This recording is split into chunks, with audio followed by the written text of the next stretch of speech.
Good morning. All right, day 3 of e-learning. Hope everyone's doing well. I'm trying to get in the swing of things. Yesterday it took me way too long to figure this stuff out, but I'm having a better day. So hopefully we'll get it together. We're going to do substitution again today. So that's awesome. And they're going to be kind of the same setup as yesterday, but with a little wrinkle here and there, a little bit different. So I'm going to send out 4 videos. And hopefully you can walk through them and redo them again if you are not understanding. Maybe the second time will help you out. So this is our first example today. Again, we're doing substitution. You'll notice that both of these equations have a variable by itself. We have a y at the top that's by itself or at the bottom. Doesn't matter which one you use. I'm just going to use the one at the top.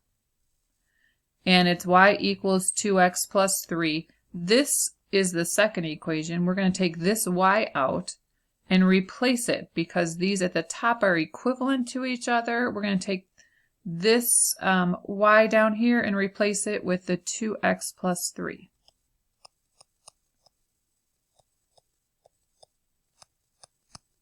This one looks a little different because now we have variables on both sides, but if you remember from the very beginning of the semester, of semester 1, we learned how to solve these equations. We're going to move all of the variables first. It really doesn't matter if you move them to the left or to the right. I like keeping things positive, so I'm going to add x to both sides. And 2x plus x is 3x.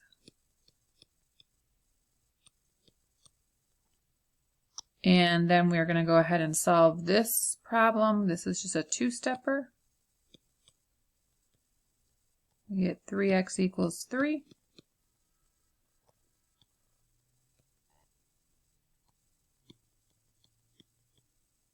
And then we get x equals 1. Now that we have solved for x, we're going to go back and solve for y.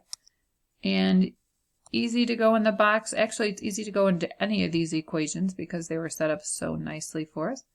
But I'm going to go in the box, and we're going to have y equals 2 times 1 because we're taking the x out and we're substituting from down here where x was equal to 1.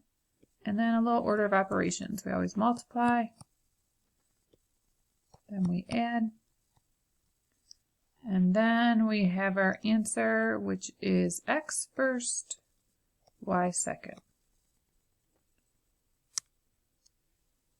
Okay, any questions on that? Whoa. All right, that is our first video. Hopefully you understand how I got that.